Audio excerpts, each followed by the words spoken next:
frábært að bóða í heimsókn. Takk, frábært að koma. Ég las viðtal við þig sem birtist fyrir, man ekki alveg hvað lengur síðan og þá hugsaði ég strax að það væri rosa gaman að fá hann í podcastið. Já. Þannig að áhugaverða sögu sem að samt upplifir ekki þegar þú sagði fyrst frá þessu opinberlega og við förum inn á það bara hvernig þú í raun og veru veikist og ert í brjálari streitu að þú hafi fengið mikið viðbröða því að ég held að tengi mjög margir við þetta. Já, alveg pottþétt sko. Alveg pottþétt. Jú, ég og náttúrulega ekki í þeim tilgangi að komast í eitthvað viðtal sko en ég fann það bara samt að það sem ég upplifði og í mörg ár áður en ég veikist svona að þetta er eitthvað sem er gott að bara tala um. Og svo sérstaklega núna eftir veikindin líka þegar ég lít tilbaka því ég fæ alveg ennþá þegar ég horfi tilbaka og bara skoða gamlar myndir eða vídeo eða eitthvað frá þessum árum ég fæ svona alveg pínu hjarta bara því ég man þarna leið mér ekki vel eða ég var ógeðslega stressuð þarna eða vá, ég var ekki í sambandi þarna mörg svona moment sem ég á bara ég var í einhverju svona móki örugglega nýkominu flugi eða drífa mig þangað og gera og já, þannig að ég hugsa að það væri bara örugglega rosalega gott að ég talaði bara sem mest þetta hvernig þetta var fyrir mig. Ég held að sé mjög mikilvægt því við erum örugglega bara komin á stað þar sem, nú býrð þú í Danmörku ég veit svo sem að það er gaman að spyrja það svolítið hvernig þetta er þar en á Íslandi upplifi ég að hraðin er bara orðin alveg gríðalegur og fólk er að flýta sér á næsta stað til þess að geta flýtt sér þaðan á næsta stað og svo er þessi þegar veiki einhvern tímann seinna þá þegar að ég verið búin að hægja á öllu eða þegar ég verið farin að vinna minna eða þegar það kemur fríið þá ætla ég að breyta öllu sem er í raun og veru, ertu ekki sammála mér í að það sé blekking?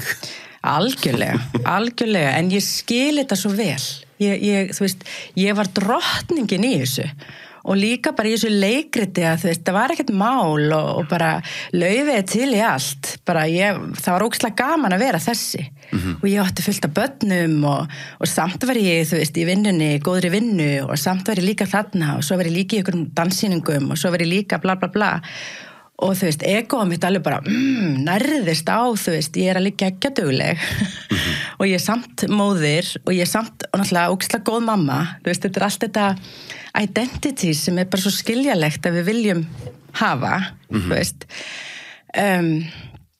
og það þurfti rosalega mikið, þessna finnst mér svo gott að tala um þetta og segja, að því ég var þarna og ég er ekki orðin eitthvað geggjuð fullkomin í dag með að vera ekki þarna. Þetta tósar alltaf í mann. Þetta að gera og gera meira og en þetta er samt bara svo mikilvægt því ég var gjörsamlega ótengd. Hvað kallar að vera gjörsamlega ótengd? Ótengd bara hvað var, við mig. Var ég ánægð? Ég ætti að vera ánægð.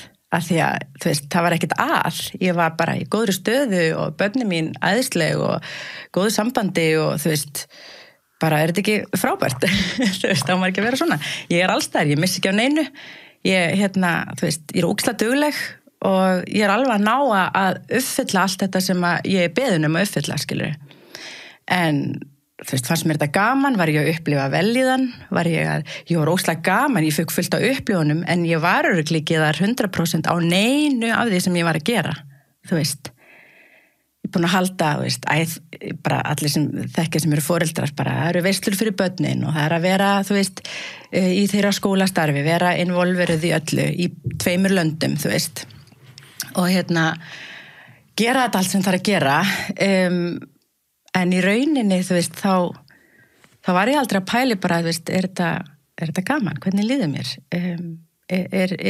Hvernig líður börnunum mínum í alvörunni? Þetta var rosa mikið, þetta hljómaði allt ógeðslega vel og þetta var rosa flott á pappír allt saman og svoleiðis. Og það heldur manni þegar fólk segir, þú ert svo dugleg.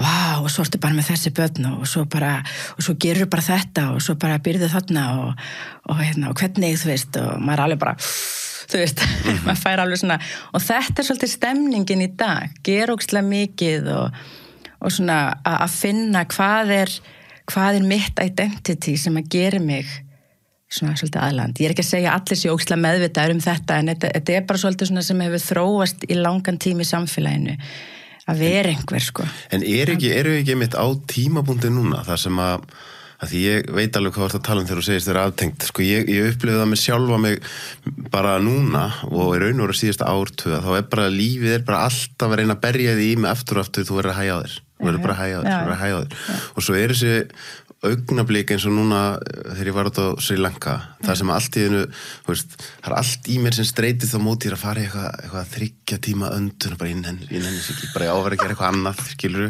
eða ég að fara í eitthvað 90 minn og það alltaf, það sem ég að streitast mest á móti síðan það sem best fyrir mig. Þegar ég hægi mikið á mér. Þú veist, þegar ég fer í 90 mínútna yin-yoga tíma þar sem ég í sömu stöðunni í 7 mínútur, svo kem ég út úr tímanum. Þá alltaf eins og að hafa nógan tími allt að því ég einhvern veginn búin að kaupa mig meira innra rými. Þetta máli bara held ég með örugglega bara með allt jóga. Það náttúrulega jóga risastórt og þú veist, það til svo mikið mismunandi, mjög ólíkir jógastílar. En allt þetta og hugleiðsla og núvitund og allt þetta að gefa okkur meiri tíma. Og það svo skrítið að heyra þetta og hugsa þetta bara, nei, ég hef ekki tíma í að hugleiða. Ok, en prófaðu samt að hugleiða nokkra mínútur, ekki bara einu sinni, ekki bara prófa til þess að geta hakað í, nú ég búin að prófa þetta, virkaði ekki, skilur. Að gefa nokkra mínútur á dag, þetta er það sem ég að kenna mjög mikið, að því ég veit hvað þetta erfitt að setjast niður og ég er búin að heyra allar ástæður í heiminum fyrir því að einhver heldur hann get ekki hugleitt. Bara, þú veist, alls konar sjúkdómar, alls konar greiningar og bara einhverju sem eru það uppteknir að þeir bara hafa ekki tíma til að fara á klósettið, skilur við. Og ég man svo vel og ég skil svo vel þessa tilfinningu, mér fannst ég líka, þú veist, ekki hafa tíma í neitt, sko. En þetta ekki þannig, þetta í hausnum á okkur, sko. Einmitt. Þetta mjög mikið í hausnum á okkur. Þú ert núna að kenna einmitt jóga og hugleiðslu og kundalíni og fleira. Fórst í allt þetta eftir að ég veikist. Eftir að veikist. Ég var búin að stunda jóga í mörg ár, sko, áður en ég veikist og en á allt forsendum.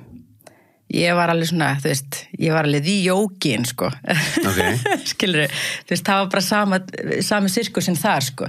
Bara vera, flott að vera jógi og vera svolítið senuð og svona, var minnst senuð. Ég var típan sem að mætti í alla hot power, þú veist, doppul að stanga, alla þessa, bara það sem að þú varst náttúrulega bara, þú veist, bara brendir og svitnaðir mikið og prófaði fullt af stúdíóum, var mikið í workclass, það var ein frá Úkraínu sem að, mér varst alveg geggjuð, sko, og hún náttúrulega sagði alla þessa hluti, þú veist, hún sagði, þú veist, já, við erum að koma inn á við og bara þetta þín jógapræksi segir allt þetta flotta, ég held að sé enginn að pæli því samt hvað þetta þýðir, sko, eða þú veist, já, finnist það bara að því að þau eru þarna að þá eru þau kannski að, nú ég er ekki að dæma allir séu svona sem stunda jóga, alls ekki. Nei, en þetta er samt svo góð punktur, ég tengi við þetta þegar maður var að koma, maður er að, sko, keyra á bílnum í streitu, lenda fyrir utan líkamsrættastöðina 3 mínútum fyrir jógatíma til þess að hlaupin í einhver tíma þar sem þú ert síðan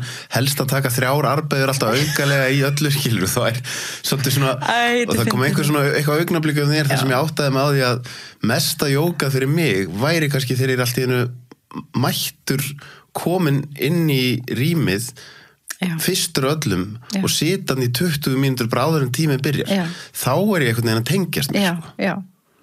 Af því þá ekkert að, þú veist, það ekkert að performance, sko, og svo á maður ekki að vera, eins og núna í dag þetta mjög, ég myndi segja í bestu svona alvöru jógastúdíum, þá engir speglar, þú ert ekki að skoða þig eitthvað eða aðra, skilur, eða eru speglar í mínum sala sem ég það bara dregi fyrir spegla, þú veist, og snýð þannig að þú ert ekki að því að, og þetta svo skiljanlegt, við viljum kíkja og við ætlum að vera flott og líta svolítið vel út þegar við erum að þessu, ég meina, ég var þarna, svitnaði, svo fór maður niður í slökun sem bara mikilvægasta æfingin eða, þú veist, að taka inn allt sem þú ert að gera og læra að hvíla líkamann, læra að taka á móti öllu því góða sem þú ert að gera, þá var mín bara að pakka, þú veist, ógeðslega sveitt, búin að mæta, allir eru ekki búin að sjá mig, þetta bara ég, þetta ekki allir. Nei, svona var ég, þetta tengir maður ekki við það, sko. Bara ég var búin að gera mitt og búin að fá alltaf leyfi, ég fór alltaf í hádeginu í svona tíma og svo pakka ég bara mínu og ætlaði bara að læðast út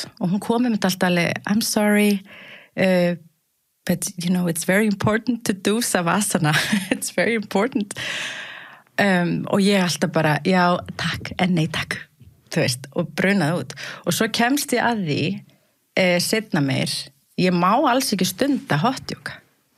Ég má alls ekki vera út af mínu sjúkdóm sem ég með og svona. Það má ég ekki. Út af það ómikið, bara álaga á... Út af blóð, ég mjög háan, bara blóðþrýsting alltaf, út af því að ég er með nýrnasjúkdóm sem gerir það að verkum. Þetta er svona að spila saman. Ég má alls ekki vera með háan þrýsting, en ég er samt með háan þrýsting út af veikum nýrum. Ég skilja. Þannig að þetta er bara svona vítarhingur, skilur. Og hvað gerist þú að ferði í heitan sal og ert að gera ógeðslega erfiðar líkamlegar æfingar, þú veist, bara þrýstingurinn, ég alveg fekk alltaf geðveik, en ég held ég hafi lent á spítala tvisvar. Já, ég var svolítið geðveik, sko. Ég held ég hafi lent tvisvar á spítala, þú veist, með næringi æð eftir einhver svona tíma, þú veist. Átt af því að ég bara með vantaði, þú veist, þetta var bara ekki þrýstingun, ég var ekkert að mæla þrýstingin á mér, sko. Nei, þú veist, eða tjekka, eða bara, hvað er það sem gerir síðan, sko, þú talar sérst með undirliggjandi sjúkdóm og svo segja núna að það fer 2 ára á spítala fyrir tíma. Hvað er það síðan sem gerist þegar að þú, bara krassar fyrir alvöru? Já. Það er bara andlega, sko, þegar COVID var og ég bjó hér, ég náttúrulega flutt á milli. Þú veist, þegar ég bjó í Danmörku nokkur ár, þá kom ég hinga 2 í mánuði, allavega í viku 10 daga í senn til að vera með börnum. Við 5 börn saman, þannig að ég var alltaf að reyna að vera jafnt á milli og svo kemur COVID og þá var svolítið erfitt að ferðast. Og ég náttúrulega ætlaði ekkert að láta neitt segja mér það að ég mætti ekki ferðast, þannig ég var bara ein að fljúga. Reyndar alltaf með lítið barn, því að 5. barnið kom þarna 2018 og svo bara lendi ég á vegg þar, því að þú veist, það var ekki bara það að ég var orðin þreytt og mikil streita og stress, standa mig allstaðar, samviskubit alltaf, annarkvort einhver börn sem ég var frá eða vinnan mín. Og ég var orðin svo klikkuð í hausnum, sko. Ég keyrði þetta alveg upp í hausnum á mér, þú veist, að ég væri nú ekki nógu góður starfsmaður, ég þyrfti að sýna að ég gæti þetta alveg, ég þyrfti að sýna að ég er alltaf að vinna. Ég er alltaf bara, ég mátti aldrei fá missed call, af því ég vildi ekki að einhver hringdi í mig, ekki barn, eða neitt í vinnunni. Þú veist, ég var yfirmaður með litla deild og ef einhver hringdi í mig, það var bara ekki séns að, þú veist, ég svaraði ekki, skilur, pældi í streitu, bara alltaf, skilur við? Ég velti fyrir mig, sko, með að því ég sjálfur fór í harkalegt burnout og hjá mér er örugglega hlutaði þessi, sko, veit ég hvort ég að kalla meðvirkni og mjög há ábyrgðatilfinning. Ég myndi segja það. Ég bara verð, þú veist, ég vil ekki valda fólki vonbrigðum og ég er ábyrgur alltaf og endanum þá er það svo mikið markalýsi. Já, og Já, og þetta er nefnilega það, þetta er meðvirkni og meðvirkni er líka bara stjórnsemi, skilurðu, líka að því þú ætlar að hafa þetta ákveðin hátt, þú ert að ráða hvað öllum finnst þig, skilurðu, þú ætlar að hafa áhrif á það, í rauninni stýrir þú því samt ekkert hvað fólki finnst þig eða, skilurðu, en þannig að við förum svona í hausnum á okkur, já þessi þarf þetta, þessi er að búast við þessu af mér. Yfirmaður minn vill pottið þetta og þetta, hann var kannski bara ekkert að pæli mér, börnin mín voru kannski bara ekkert að sakna mín, skilur, þú veist, alltaf, eða hugsa þessar hugsanir sem þú getur hugsa sjálf eða sjálfur þig, að bara, þú veist, nú er pottið, ég er að bregðast, sko. Og í COVID að þá gerist það að ég var að fara á milli Danmörku og Íslands og ég þurfti að millilenda í Hollandi og gista eina nótt og áfram, skilur, það var náttúrulega ekkert flogið, þetta voru flugin og ég var alltaf með lítið barn með mér út af því að yngsta var svo lítil þannig að hún fylgdi mér alltaf og þegar þetta var 1-2 í mánuði yfir þetta tímabil og svo fann upplifum maður náttúrulega mjög mikið svona já, af því að ég var að ferðast á þessum tíma þegar allir voru ógeðslega hræddir. Já, maður fljótur að gleyma. Já, það var alveg hrikalegt. Það var tímabilana það sem var svona bara það sem var hort með hortnuga og fólk var að ferðast. Ég var bara hættuleg manneskja. Nefnitt. Og bara hvað ég var að pæla, veist, og bara vertu frekar þarna svo þú drepir ekki einhvern, skilur.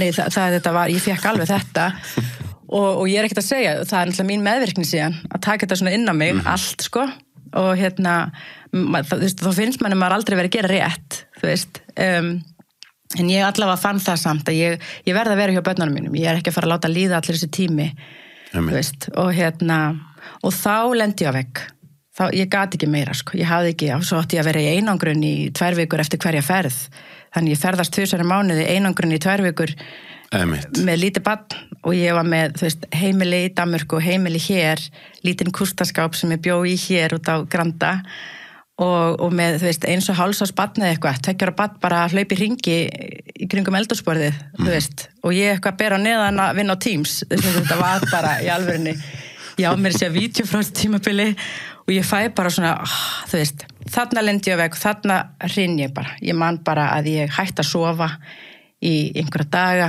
og þegar þú hættir að sofa þá verður þau bara svolítið klikkuð. Það fyrir allt í steik. Það fyrir allt í steik, sko. Og og ég var heppin hann að ég átti góðar frængur og vinkonur sem bara þetta nú bara